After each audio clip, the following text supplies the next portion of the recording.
Hi, I'm Anthony F. Elmore in downtown Memphis on the mighty Mississippi River, bringing you another hot and fiery Black Memphis history lesson.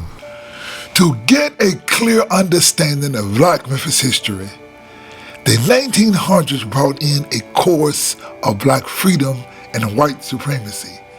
We noted early on this website that in 1901, President Theodore Roosevelt invited Booker T. Washington to the White House, and in 1902, President Roosevelt spoke at Church Park. In 1901, a major segment of the Memphis population, their plans of white supremacy, assault, and domination, whereas blacks in Memphis would submit to a culture of white dominance and be subordinate to whites in Memphis. You see, in 1901, one of the most prominent sculptors in United States history was paid $25,000, the equivalent of $676,000 today, to create a statue of Nathan Bedford Forrest, the Grand Wizard of the Klu Klux Klan. You see, before this statue was unveiled in 1905, it was veiled in a white sheet. And this is what one writer wrote. He imagined the ghosts of the Confederacy, soldiers and Klansmen rising from the graves of Elmwood Cemetery and floating down Forest Park. Listen closely.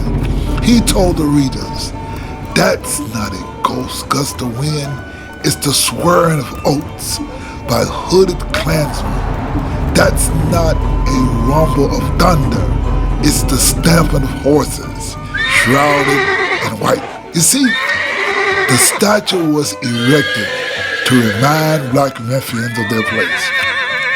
They wanted Black Memphians to remember their proper place and that the spirit of the Klan could always rise again if they forgot their place. You see, one Forrest biographer wrote, "Coloreds have been suddenly and emancipated and even invested with a certain authority. Colored people needed to be frightened into docility and good behavior." You see, the front page of the commercial appeal. Now this is on May 17th, 1905. It says that the lifelike image sends a thrill to the hearts of veterans. Over 30,000 people assembled for the unveiling of the Nathan Bedford Forrest Statue in May of 1905.